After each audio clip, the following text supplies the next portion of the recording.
Okay. Good afternoon, ladies and gentlemen. This is Justin O'Donnell of True Politics. And today's guest is one of the newly elected MPs, someone who I know very well, Fred Davies. He is the newly elected MP for Niagara South. Fred, thank you for agreeing to participate in this interview. I know you must be very, very busy. It has been a very busy couple of weeks, but I'm happy to be here. It's good to see you again, Justin. We go back about 40 years, I think. Yeah, 35, 40. Time is flying. It's just No kidding. warp 9. We're not getting any older, though, are we? No, but what can I say? So, first off, what compelled you to seek federal office? Well, a couple of things. As you know, I've been involved in the conservative movement for most of my life. And I started my career at the tender age of 19 on Parliament Hill working for Gerv Fretz. And you remember Gerv? A great guy, yeah. Yeah. So Gerv brought me to Ottawa with him. In hindsight, it was probably the worst decision he ever made because at 19, I had no right to be where I was, but it was a good experience in it. And it sort of instilled in me the idea that politics was a noble calling, and serving Canada is something that everybody should endeavor to do at some point in their lives. It took me over 40 years to get here, but I had always sort of in the back of my mind, I thought I might run for office, but I spent 40 years in business in the Niagara area first, and the riding looked like it was winnable for the first time in 4 decades. So I decided to take a crack at it. Yeah, and you had the distinction of beating a Liberal incumbent, Vance Ottawa. So that's Yeah, just Vance and I have known each other for many years as well. In fact, we probably lived around the corner from each other for quite some time. Yeah. Okay. So,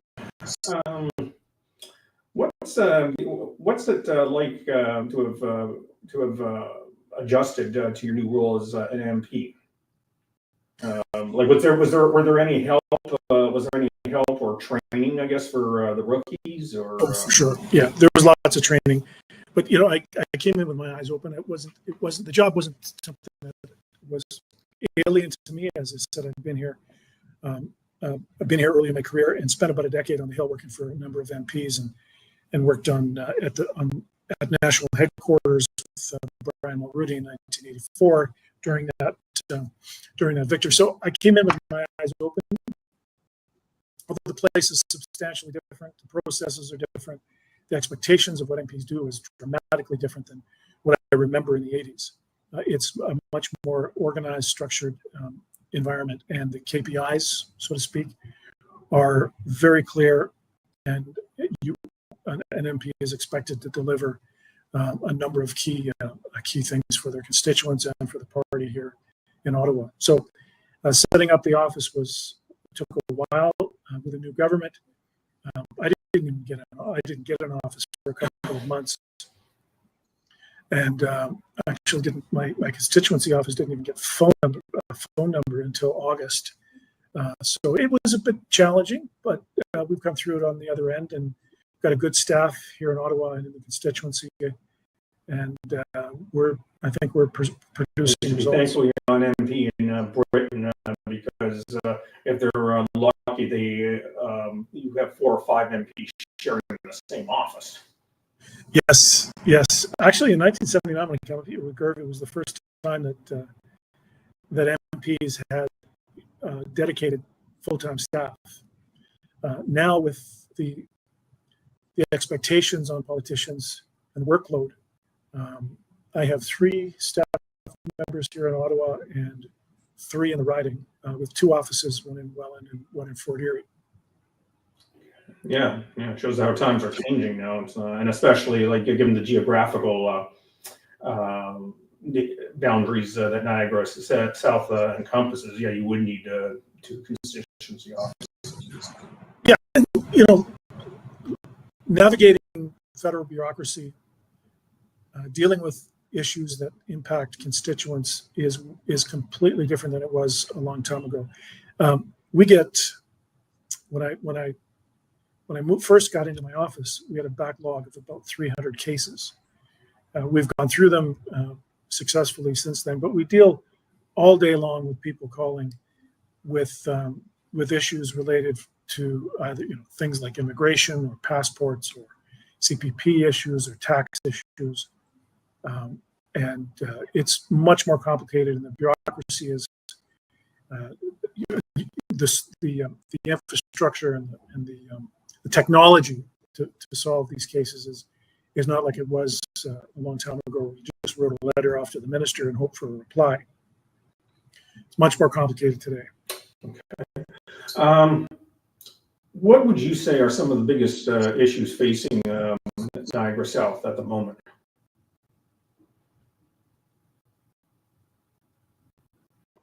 I think just before we connected today, I was writing a speech that I'm delivering tomorrow morning on the budget. And I'm going to answer that question in a couple of different ways. Generally, overall, the issues that are affecting the residents of Niagara South are similar to the issues that are facing Canadians in general. Affordability, housing costs, just the same sort of economic pressures and uncertainties that's coming from south of the border. In the business sector, we've got companies that are sitting their capital on the sideline because of the uncertainty of tariffs, the uncertainty of where this economy is headed, and so that generally is affecting everyone. In the riding specifically, I'm working on a number of different fronts that will have an impact on our economy. In Port Colborne, for example, one of the issues that is affecting one of the longstanding issues is getting the St. Lawrence Seaway to invest capital in restoration of various wharves along the canal, so we can increase economic activity, create some jobs. There's a big chunk of land at the terminus of the Welland Canal in Port Colborne that we want to develop into small container shipping across the Great Lakes, hedge against future U.S. Tariffs, expand our own trade networks through lowering interprovincial trade barriers. So those are some of the bit of the micro issues, but industrial. The biggest issue facing our riding right now, I would say, is the threat of further trade action, and that goes deep into the heart of where CUSMA ends up after it hits the review stage next year. This is going to be a very challenging time, and I'm not sure that, as our Prime Minister said yesterday, who cares? Well, I'm surprised at his language, surprised at his response, but remains to be seen exactly where he sits with Trump. It seems every time he goes down there, we come back with an even worse situation. So maybe he's just trying to be quiet for a while to see if he can get Trump to open up on trade talks. Yeah, this is an interesting point you raised. Should Poilievre form the government at some point? How do you envision relationships between him and President Trump would unfold? Do you think there might be improvement? It certainly can't be any worse. I think as I've come to watch and know Mr. Poilievre over the last 7 months, I have never seen somebody so dedicated to detail. And interestingly, when people say he's a Trump 2.0, there couldn't be anything further from the truth of that. Perhaps they are simply saying that because the Republicans are conservative and Pierre Poilievre is a conservative leader. But to know him and to understand how deeply he knows the files and the details, it is night and day. And I know that he would go into meetings with Donald Trump fully prepared and fully aware what needs to happen on behalf of Canadians. Mhm. Yeah, it would be interesting to see how he would be able to negotiate as well, because President Trump sees himself as a master negotiator. Putting it, you probably have may very well be a match for him. Yeah, look, the difficulty with Trump is that you never know from one day to the next how he's going to react to anything. You know, the last time that when Doug Ford ran those ads in the U.S., Trump said he's going to raise tariffs by 10%. And that was a knee-jerk reaction. The 10% really hasn't happened yet, but it's still a threat that is out there, and we don't have any clarity. And the impact of that is on our industry is that nobody knows where to go. Nobody knows who to trust. And we've got businesses in the riding that are on a knife's edge between success and failure. And the uncertainty, the worst thing you can have in any national economy is uncertainty. So I wish that Carney would be straight with Canadians. If he's simply waiting Trump out because he hopes that Trump is going to lose his majority in the Congress in the midterms, say it. Look, we're going to wait to see what Americans do. If he's waiting for these court cases, the Supreme Court to rule on tariffs, say it. We're going to wait until the tariffs decision comes down from the Supreme Court. That provides a little bit of clarity in the market and provides certainty, a little bit of more certainty in the capital markets as well. So, playing this game of who cares is irresponsible and damaging to our economy. Okay, let's talk about some of the work you're doing now in the House. Talk to us about some of the committee assignments that you have. Yeah, I didn't realize most Canadians don't see the back end of what an MP does, and my days are filled with committee meetings. My background was in finance and economic development. So when the whip asked me when I first got elected, when they asked me what I wanted, what committees I wanted, I asked for industry, transport, finance, and public accounts. Transport, for obvious reasons, the St. Lawrence Seaway goes through the heart of my riding. But what I got was something completely different. I got international human rights, citizenship and immigration, and foreign affairs. So those are very impressive standing committees to be assigned to, especially for a rookie. Yeah, because there's so many members in the House or in our caucus, not every member got a committee assignment, and many were assigned as associate members. So I'm an associate member of Foreign Affairs, the first associate member. So whenever there is a need for someone to be involved in the committee, they give me a call. I'm also at every meeting of the Citizenship and Immigration Committee, which meets Tuesdays and Thursdays, and every Monday I'm on international human rights. So the work leading up to these committees is pretty substantial. Could you explain? Sorry, could you just explain maybe for the audience the function of what standing committees are? They've changed over the years, but today, I'll give you an example with citizenship and immigration. We're just finishing C-12, which is the Immigration and Borders Bill. We've spent months talking about the issues relating to temporary foreign workers, student visas, refugees, and the problems related with the influx of over 1 million temporary residents and immigrants over the last couple of years.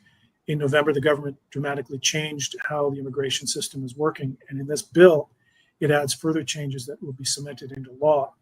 But there were serious flaws with this bill. We were successful in getting the bill split into two. Generally, the first bill was the part of the legislation we could fundamentally agree with. But the second part was stuff that we really needed to dig into. And we have been doing that weekly.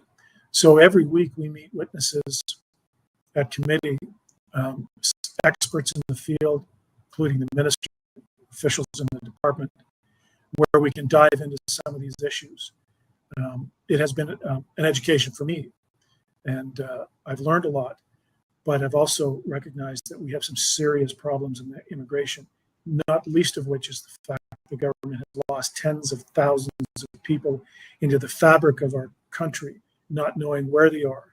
They've also let in people with criminal records, sex offenders who were actually on a public sex registry in the UK that got into Canada.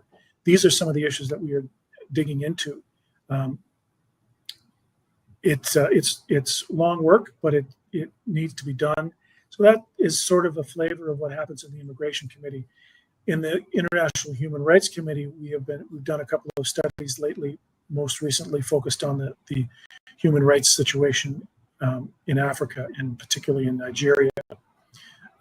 We have a very unstable government in Nigeria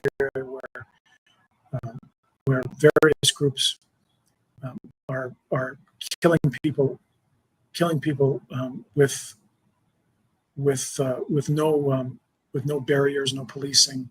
No, it's just an atrocious human rights situation in Nigeria right now. Churches are being burned, Christians are being murdered, Muslims are being murdered. So these issues we bring to committee so Canadians can understand where the Canadian government can fit into this and where the international community needs to step up in these areas as well. Okay, so it definitely sounds like you're quite busy on a lot of fronts. Is there any real impact you yourself have had on legislation that's come before the committee? So, like, were you able to, like, for example, to get some amendments passed or modified? Well, to some degree, much of it is nuanced. I was confronted with a very unfortunate, and I wish it didn't happen, but you'll recall the 3-year-old toddler in Welland who was brutally sexually assaulted and left for dead by Daniel Senecal. Daniel Senecal was a recently released sex offender who had raped a 12-year-old boy. Now, he was given a year and a half after raping a 12-year-old boy. He was let out after a year. Mm-hmm. And within weeks, he reassaulted, and this 3-year-old girl spent many weeks in hospital recovering from her injuries. And thankfully, he was arrested quickly. But I have been able, when I phoned Mr. Polyev and I asked him, I said, look, I've got this serious issue in my writing, and I need some airtime. I need to have airtime in the House on this. And he assured me whatever I needed, he would make sure I got. So week after week, I stood up in the House to talk about bail reform, criminal justice reform, and reform related to sexual offenders, repeat sexual offenders. Daniel Senecal should never see the light of day. Now I know that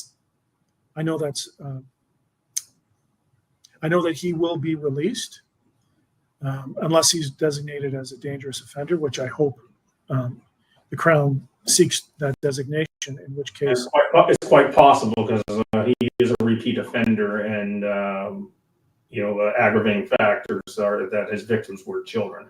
Yes. So he nearly killed a 3-year-old. I mean, that is very serious. Of course. So, when you ask me the question, have I been able to impact legislation? I have been after the Minister of Justice day after day after day, and he's aware, and he assured me that the legislation would deal with some of the concerns that are expressed by my constituents. I presented a petition to the House with tens of thousands of signatures calling on the government to have serious reform of the criminal justice system to make sure that people like Daniel Senecal didn't see the light of day again. The legislation was introduced. It didn't go nearly as far enough. And I know that we will be introducing amendments to this bill to strengthen it, to change it, to make sure that people like Senecal get a sentence commensurate with the crime. Mhm.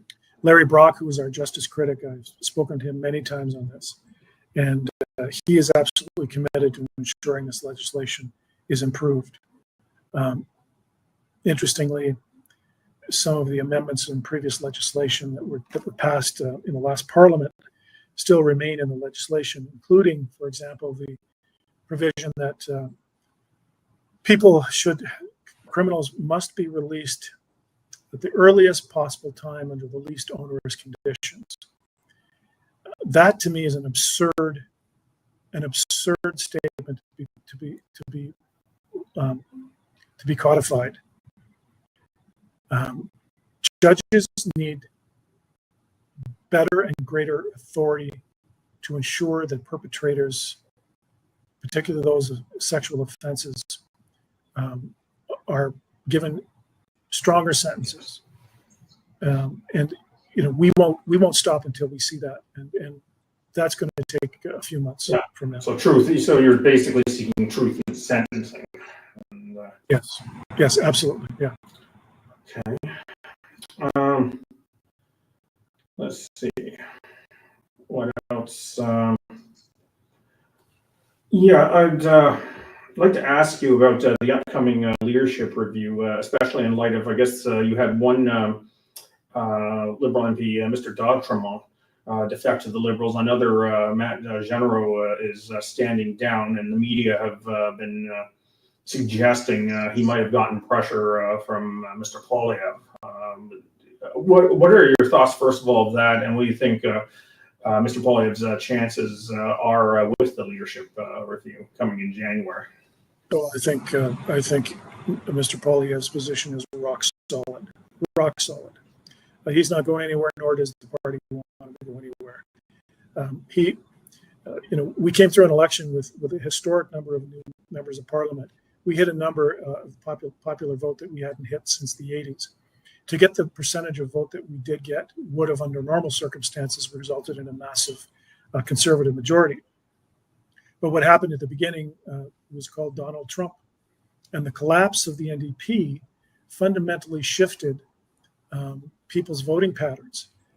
In the boomers, we got support from a cohort of people and a generation of younger people that never would have in the past considered voting Conservative. But these are the people that recognize that they've come through 10 years of economic hell. These are people who want to buy a house but recognize they'll never be able to buy a house because they can't save up enough of a down payment to qualify for a mortgage, which is, for the most part, outrageously high. Two-income families can't support the kind of mortgage that most people will be stuck with today. So they end up in their parents' basements paying exorbitant rents. So these are the people that voted Conservative, the people that voted for Carney. And let's be clear, Carney stole most of the policies that he put forward in the election were Conservative policies. But he's that sort of, the uncle that hits that boomer market. He wasn't a disruptor. He was promising the world, has since delivered on nothing. But he was seen in a way that I think Canadians may have some buyer's remorse in the next election. But getting to your point, your question about the two MPs, Chris D'Autremont told me personally the day before he crossed the floor, when I asked him about the budget, and I said, "Do you think we're going to have an election?" He said to me, looked me in the eye, he said, "If there's an election, I'm going to lose. I will lose my election as a Conservative. The Liberals will win my riding." Now, that was the day before he crossed the floor. So to suggest, sorry? Highly suspicious. Oh, yeah, it's absurd. Look, he did that to save his own skin. He was going to lose. Frankly, I think he needed the money. He needs the job. And the disingenuousness of his move was also a bit of sour grapes because he didn't get the deputy speakership. So he took his cookies and he crossed the floor. And I think he will lose the next election. It continually, it just boggles my mind You get elected as a conservative in a riding. He's been a conservative politician in that riding for decades as a provincial MLA as well. And all of a sudden, gee, I'm going to lose if there's an election, so I'm going to cross the floor just in case. So he did that strategically, not because of anything else other than to save his own hide. Yeah. What about allegations he's made that Andrew Scheer and I think maybe the whip burst into his office and basically it just didn't happen. It didn't happen, and it has since been clarified by both by all parties involved. Yeah, it just didn't happen. Okay. All right. That's no. I mean, that's no. I appreciate your insights on that because there are always two sides to every story, and politics wants to examine all sides. So it's yeah. Okay. So you're predicting a wide majority for Polyev at the leadership review because yes, without question. Yeah. So you think he'd clear at least 75%? Oh, for sure. Yeah, I think he's well over 80% right now, which is a clear mandate to carry on. Yeah, there's no doubt in my mind that he will continue to be the leader that we will run under in the next election. And I think once Canadians get a real full flavor of what the Liberals represent and the failures of what they have promised to deliver and have not delivered on anything, I think Canadians will turn to us. Mm-hmm. Yes, because one thing that I find interesting, and it actually works to Mr. Poilievre's advantage, is unlike previous, leadership reviews in pretty much all the parties. There's usually it becomes contentious if there's at least one or more obvious successors waiting in the wings, and that doesn't seem to be the case in this instance.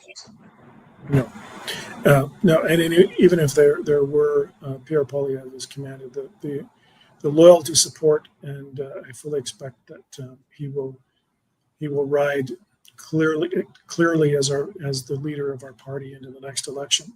Look, we are on the right side of these issues, and the evidence of that. Just take a look at what Carney is attempting to do, and the policies that he's stolen from us. But look at the impact. I mean, he's outspent Justin Trudeau. There are no guardrails in spending in this Liberal government. So while Carney talks about eliminating interprovincial trade barriers, he has failed to do that in the two most important economic generators in our country. That's food and booze, oddly enough. But we don't trade Niagara wine or British Columbia wine or Nova Scotia wine, Prince Edward County wine. We don't trade these products across the country. And while the Conservatives have talked about eliminating interprovincial trade barriers for quite some time, Carney's picked up on our policy. And while there have been letters of understanding or MOUs, there's nothing clear about it yet. The timeline is unclear.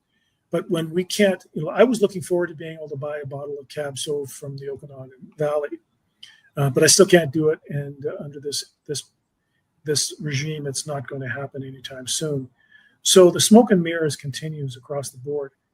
The other thing is we're facing now an almost $80 billion deficit in the first year of Mark Carney's government. That is an astounding number. And the problem is trying to explain what that means to the average Canadian. It's hard for anyone to understand what $1 billion is and to try to explain the difference between what was expected a $68 billion deficit now hitting almost $80 billion. It's impossible to understand the gravity of what that means to our future generations. But to put it clearly, the interest on the debt that we are paying today that has to come out of taxpayers on a year-by-year basis is more than what we spend on healthcare across the country, more than the transfers the federal government gives to the provinces for healthcare under the Canada Health Act. We spend more on the interest on the debt than we do in health, more than we collect in HST or GST across the country. So that's over $5,000 per Canadian. When people say, well, what does that mean? Well, that means that they're actually paying more than $5,000 in additional taxes that are built into the tax rate or built into the lack of movement on taxes that the federal government might otherwise have if the deficit were lower. So, I am fearful that, what's the phrase, when the chickens come home to roost? Next year is going to be a difficult year for Canadians on the financial front. And mark my words, I think we'll go to the polls in the spring because Carney does not want to face an electorate after the renewal or the cancellation or the review of the Kuzma agreement with the United States. Donald Trump is just chomping at the bit to throw that out the window. So look for an election in the spring. Okay. What about rumors that Carney is planning a massive cabinet shuffle with the intent of purging any remaining Trudeau loyalists? Well, you have to purge his whole cabinet then to do that. I mean, if you take a look at his entire front bench, that 90% of them are all recycled Trudeau loyalists.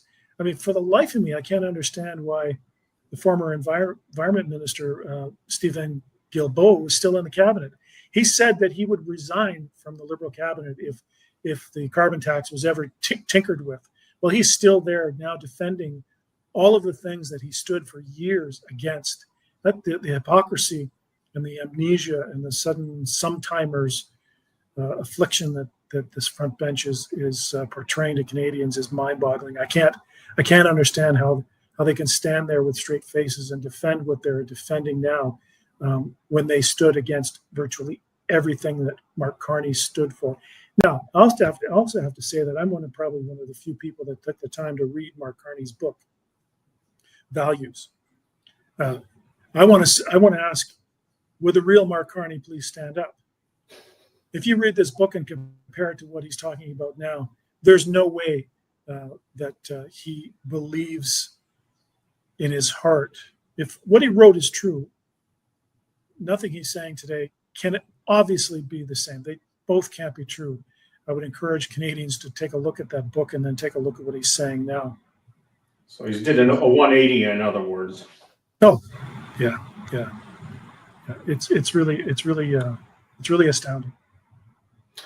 Yeah, it is because I recall his tenure as governor of the Bank of Canada and the Bank of the United Kingdom were marked with controversy. Yeah, he likes to say that he solved the 2008 financial crisis. Well, he wasn't the Bank of Canada governor then. It was Flaherty who actually fixed the crisis of 2008.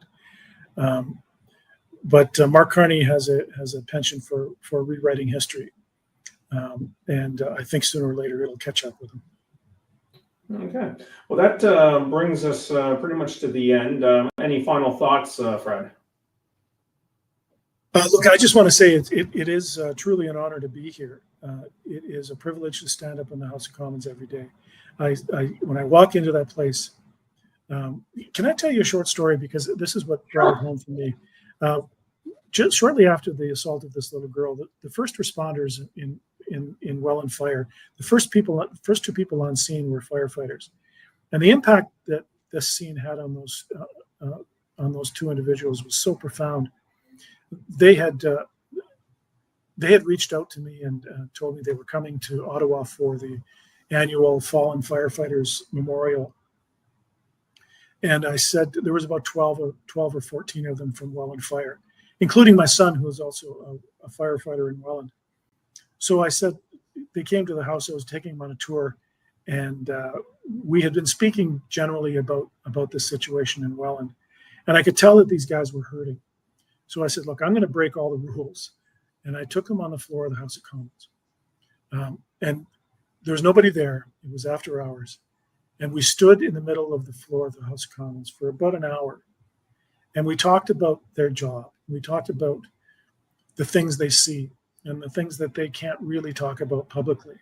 And the two men that were first on scene, I think it was a cathartic, it was somewhat cathartic for them to be on the floor where I promised them that I would do my best to ensure that there were changes to the criminal codes, that they would never have to encounter a scene like that again in their careers.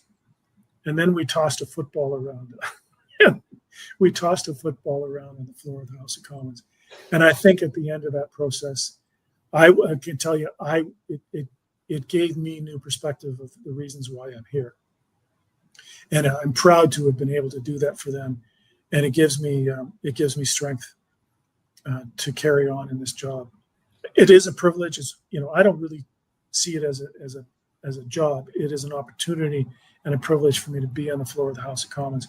And for that, I'm forever grateful. And it's been a pleasure to be here and to represent the great people of Niagara South. Okay. One other thing, I lied. I do actually have one more question. Well, we're we're all in politics, so you can't trust us. But no, are there any other, committee assignments or maybe shadow minister rules you would like to try to go for down the road? Well, I do fill in from time to time on other committees. I filled in on public security, public safety, look, I have got my plate full right now. I expect that there will be changes to standing committees. It happens frequently. I would like to get on. I think it would be good for me to have some time with the Transport Committee because we do have some issues. We have with the St. Lawrence, with Transport Canada, with lands up and down the Welland Canal that we need to loosen up for development. So, look, I'm grateful for any task that I'm assigned to. I'll do what I can to make sure that the decision to put me on these committees was the right one. But I don't have. I will take the lead from my leader. He'll judge me based on my performance, and we'll see what happens. Okay. Well, Fred, thank you very much for taking time out of your schedule to join us at True Politics, and thank you everyone for watching. And keep an eye out in the next couple of weeks. We are going to have other great guests as well, and we're going to have very interesting topics to discuss. Great to see you, Justin. Great to see you too. You take care and have a good day.